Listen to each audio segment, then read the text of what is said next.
Muskeg is like the nastiest, gooeyest, dirtiest pot and sole, and then just mixed up into just a big black pot and sole soup.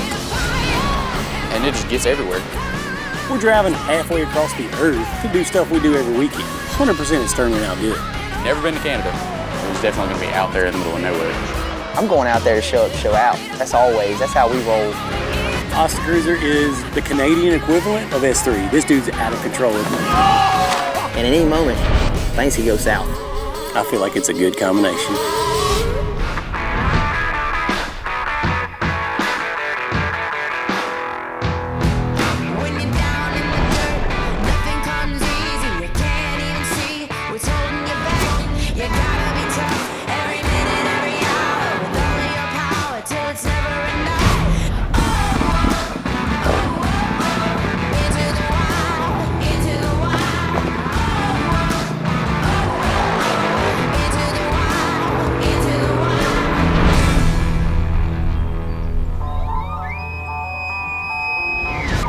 It's not often that you get to travel that far, to do something that we have here, I guess technically, mud riding. You have to depend on each other and depend on your machine. So you actually go up there and you ride. I mean, it is the epitome of actually going and riding your machine. For sure, I've always wanted to go to Canada, just never had the opportunity. I don't think any of us knew how much fun it was going to be, honestly. Just really pretty, untouched land, a lot of it. You drive forever and it's just nonstop bush. Yeah, I'm very familiar with Canada. So it's the accumulation of trees and swamps and underbrush and grass. The bush is actually the entire woods of Canada. All that, eh? We're gonna go out here and ride today in the bush, eh? Going to Canada is more like going to another part of the world. That's because I'm not Canadian. I don't say eh? The only thing we have in common with Canadians is they speak the English language. Not very well, but they do speak it. We're headed up to Canada to ride with Ostacruiser, a guy that is very influential in the off-road community as far as mud riding. Someone would say he's a pioneer. There was ever anybody that embodied the no-lift shift lifestyle is Ostacruiser. We love doing some hardcore riding, and that's exactly what this cat's into. Oh, he's working it, bro, look at that. Everybody that mud rides in the South, and we're 1,500 miles from him, knows about him. Everybody knows Ostacruiser. Oh, man. Just started posting videos of their rides. It grew and grew and grew. It literally don't look that bad. Like, I would try to go through that. This is the kind of stuff that I want to do. Canada's been on my bucket list. It's just another reason to go up there. Oh, my God. These dudes like to party. We're making that trip to Canada to show up and show out. We know we got to build something cool. We decided to build an Outlander XMR. This thing is ready to rip the Muskeg right out the box. But, as with everything, we got to throw a little S3 twang on it. We wanted to make sure that we took one of the baddest machines on the market that was going to tackle that terrain. These things are basically born in Canada, and all we're going to do now is take her back home. First time we've done a quad in a while. Really enjoy doing quads. That's what we all came up on riding. So it's good to bring it back to the quad life. We got Evolution Power Sports to reflash the ECU. This thing is like a factory rig. You can't tell the difference, but it's making some power. We put an RJWC slip-on exhaust. Man, we're going mud riding. We're from the South. We got to do it a little bit different. So we went to the custom side of S3 Power Sports and decided to build a one-off custom 6-inch lift. It would do really well in the terrain that we have down here. So we wanted to take something that we know works down here and take it to Canada and see if it did well there. Naturally, anything that comes out of the S3 Power Sports shop, we want it to look fly, and it definitely fit the bill. This thing is ready to party. Heck yeah. That little thing looks sweet. It sits good. You think it'll do water wheelies? It looks really good. It'll turn out pretty sweet once we put the wrap on it. So. Warranty registration? I'ma say we ain't gonna need warranty on this one. We won't worry about that. Everything in that box is gonna get wet. I already know. I was on the fence about how we did the build. We did the build more how we would do a Louisiana, Texas mud park build. This dude rigged us out for this ride. What are these things called? A bog? Don't know, but they're sweet. Going up there, I didn't know if that big wheel and tire combination would do well in the Skeg.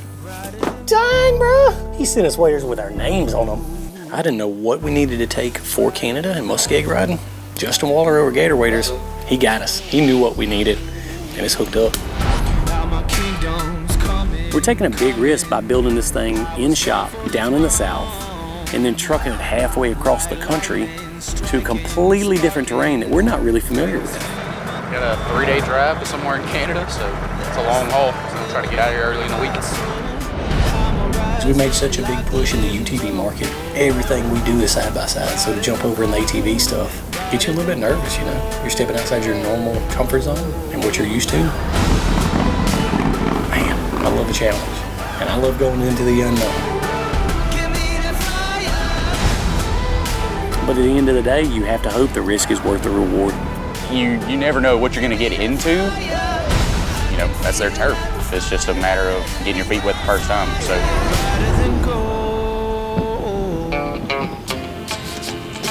To the right here, A. Was that your Canadian accent just then? Sweet. Oh, yeah. We're trying to get the full Canadian experience. So when you roll into Canada, you ain't staying at the Ritz-Carlton. What's up, boys?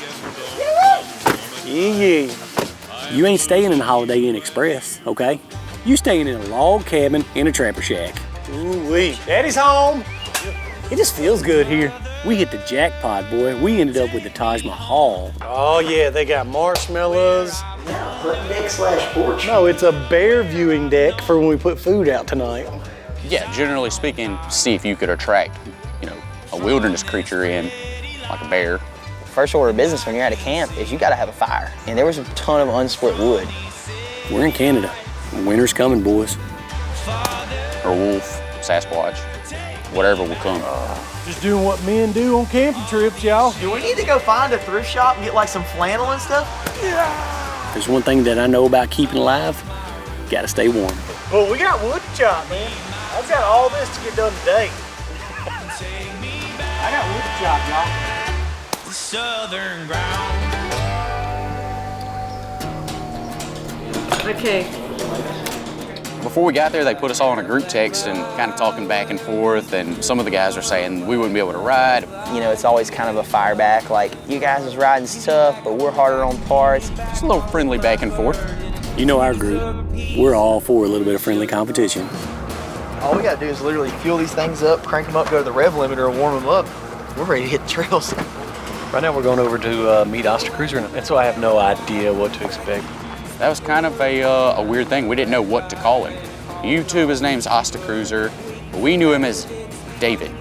Are you? Somebody, Dustin. A little bit of American versus Canadian, us versus them. A little rivalry. Pleasure to meet you. This is our crew, Unspoken, that's y'all's crew, and we're gonna kind of see how everybody does as a whole. Just waiting for kind of one more group. I don't really know how to handle this situation.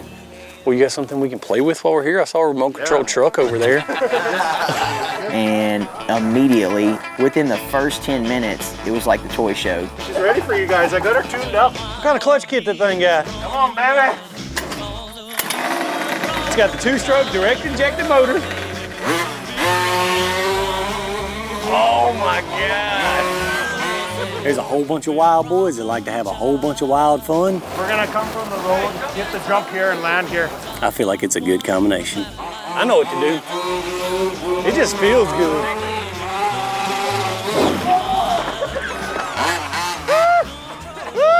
Yeah, man, he was pretty wild. He was show up to show out for sure. Oh my God! On second thought, the round maybe been a little spicy. Okay. We've been here 7 minutes, so we already tore something up. Bro, that thing is so sweet.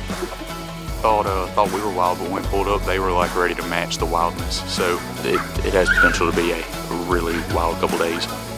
These crazy Canucks like to party. I feel like everybody gets along and clashes pretty well when you have that kind of dynamic going on. I know we're finna have a good weekend. They all got nice bikes. A couple of them got nitrous on them. They all got big tires. These guys want to party. You know, their riding group and our riding group got together. You could kind of tell it was a big deal to kind of mesh the two together. The northern guys riding with the southern guys and the two communities coming together. I just wanted to show them like a typical ride that we do. We're having the time of our lives, and I'm sure most people that watch are thinking, what the heck are you all doing? But man, we have a blast when we're out there. My pants feel like I went swimming. with butters on. We're good to go. It's only what, 30s? Yeah, this is just a little bit of fun stuff till we get to the good stuff. You know, it's not like a Sunday trail cruise, and I think that's why we all enjoy it. I think it's the challenge a lot of us enjoy. Apparently we got to the infamous P Trail. I'm not an expert at this, but I'm gonna give it a college try. You know, there's always a nickname for everything up there, the P Trail. That's what we call busting the ruts. We're gonna start it off strong. Yeah, when we pulled up to it, I thought, this is not that bad. This is weak compared to the holes that we got back home.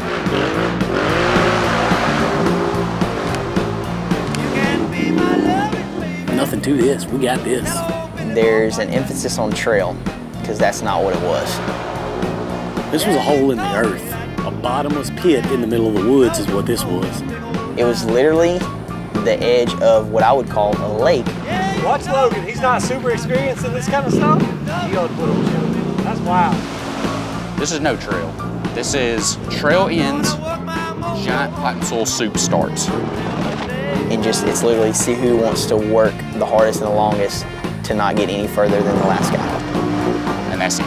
There's 100 feet of trail, and it's pretty much a struggle from the first foot to the 100th foot struggle. And nobody's ever been to the end of this trail. He made it about as far as we all make it. Walking like you're talking. Walking like you're talking. I was ready to come out of every bit of clothing under those waders. We definitely go hard in the paint. I don't know, they said it the first day, I still don't know what it means. I'm dead. Completely dead. Need some water, snack, some Gatorade, electrolytes. It seemed a little bit like a setup. 60-yard send it is what I would call it. And might be able for round 2. Not right now, I'm tired. They said it means anything you want it to mean, so we definitely go hard in the paint. It was wild. It was not what I expected, but fun nonetheless. Rode super hard all day, no problem, nothing broken. It's cold to be motor riding. You gotta love some motor riding, big riding in this weather. Today was full send. They say day 2 is better trails, so I'm ready. I don't know, it got cleaned up and a little bit of yee-yee tonight. Hey!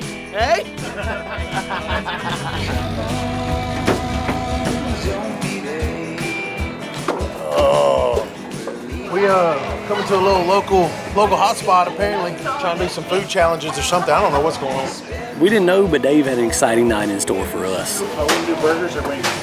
Both. I'll eat the wings. And Austin tells us, hey, I've got this challenge we're gonna do at this restaurant. Yes, it's either a 1-pound hamburger or lava wings. Man's life consists of a couple of things: race, sleep, and eating. So what's the deal with the wings? Are they super hot? Yep, super hot. This old cold stuff y'all got down here in Canada.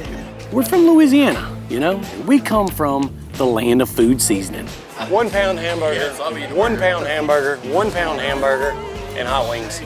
I grew up eating jalapenos in my bottle. My mom would blend jalapenos and put them in my milk. Nah, take your time. This is just about finishing, okay? Yeah, I like to eat. I would say that I have a good relationship with my food. We're from Louisiana. Is it hot? Hot. It is. Internally, before the competition, I was kind of giggling to myself because all I had to eat was 12 hot wings. Let's freaking go over the top on this bad boy. Y'all ready? Go. I grew up eating grilled jalapenos, jalapeno kebabs, stuffed jalapeno shrimp, jalapeno on the cob, fried jalapenos, ice cream jalapenos. I immediately had remorse and regret in my heart after the first drumstick. I see sweat into the eyelids. I felt like I was drinking poison from a cobra. I might throw up. Well, I'm in a bind. But now I'm starting to cry. All right, 2:30. I felt like I'd taken a roundhouse kick to the tongue from Chuck Norris. Ow! I'm already crying. Little did I know, they were pumping lava from the center of the earth, making hot wings out of the sand. Oh, let me finish. Come on, let me follow. Where you at, Dave? That's a tie. Finish now. That's a tie. But as far as winning, I'm gonna say I had the losing end of that battle. You in a bind? He looked like he had been outside mowing the entire neighborhood for punishment as a kid. I don't feel good. Look at those sweaty elbows. You know it was hot. Was that as hot as they get, or y'all got hotter? I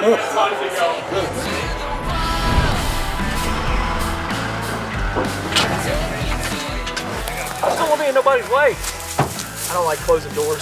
Plus, it's easy to unload. It's gonna be a good day. I can already tell you right now. Hopefully it stays nice blue sky and we get some sun at least. It was -6 here this morning. Yeah, the second day was gonna be like straight skeg trails. Man, we were surprised that there was so many nice rigs out there. These things were coming out with nitrous, big tires. These dudes were bringing the heat, man. Yeah, this was the real skeg they said we were going to. So this was the stuff that we had seen the videos of that we were about to go hit. There was a whole lot of guys that showed up to ride with us, and they had some high expectations for what we brought out here to ride. These trails are super remote. You can't get trucks to them. You can't get normal vehicles to them. There's no rescue mission for the bikes. You have to make your own way. You have to figure out a way to get from point A to point B. Up there, man, it's a different breed. If they go and ride and they're in the middle of nowhere and they're getting down. It's mostly what we're known for is muskeg on the trails. It's kind of like a grass mat, like a decaying layer of vegetation and grass, and underneath it is you cut through and you're done. What's so deceiving about muskeg is when you look down the trail, it looks like just a green grass trail until you break that surface. A wall of black dirt. You just gotta accept you're gonna get stuck. There's no making it through every hole. You will be pulling a winch line. I feel like I've been to the gym and then ran back home. I'm in a bind. Yeah, this is our fun, man. It's a challenge for sure. We tried. That's all that matters. I'm proud of y'all. There's nothing like it.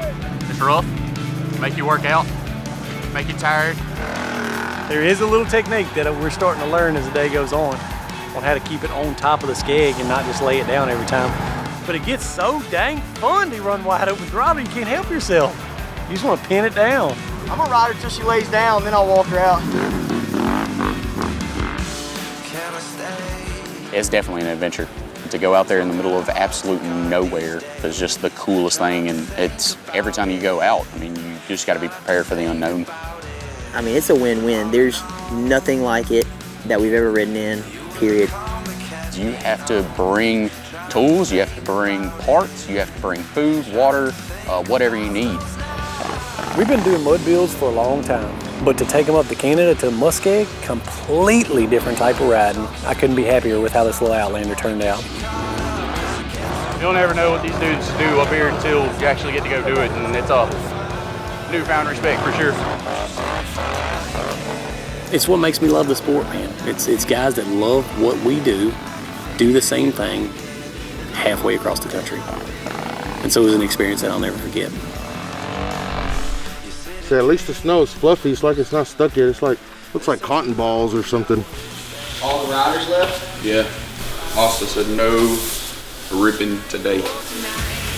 No riding due to snow. So it looks like we're having a nice, good, cultured day. Just trying new things in Canada. I hope you guys all had a good time, and we had a freaking blast showing you guys around, and it took about 2.7 minutes for you guys to kind of fit right in with our group. That was a super fun trip, very unique place, so far from us, so it's definitely a once-in-a-lifetime opportunity, and Canada's beautiful, man. I don't want to go back, I'll be honest with you. I would love for those guys to bring all their quads down here, but I'm not going back to Canada. I still have nightmares about the morning after that hot wing eating contest. On the next episode of Visions of Victory. It's fall and everybody knows what that means. Time to hit the dunes. We're building an over-the-top, nasty, full-blown, high horsepower, big paddle-tired dune car, a brand new X3. I hope you all come back up here and have a good time with us. Y'all hear that, y'all? Ostacruiser is the epitome of stereotypical Canadian. He says a lot. I think he's been in several hockey fights. Yeah, I felt like I was listening to mumble rap the whole time. What you got going on there with your shoes up? What? I'm just standing on them like old house slippers. Bobby hit the P trail on the Renegade with no fenders, and look at him, literally spotless. Look how at good they work. Ready to go duck hunting. Nailed it. If anybody's up for a hot wing eating challenge, you send me a private message on Instagram and I'll meet you wherever. And I'll eat you under the table.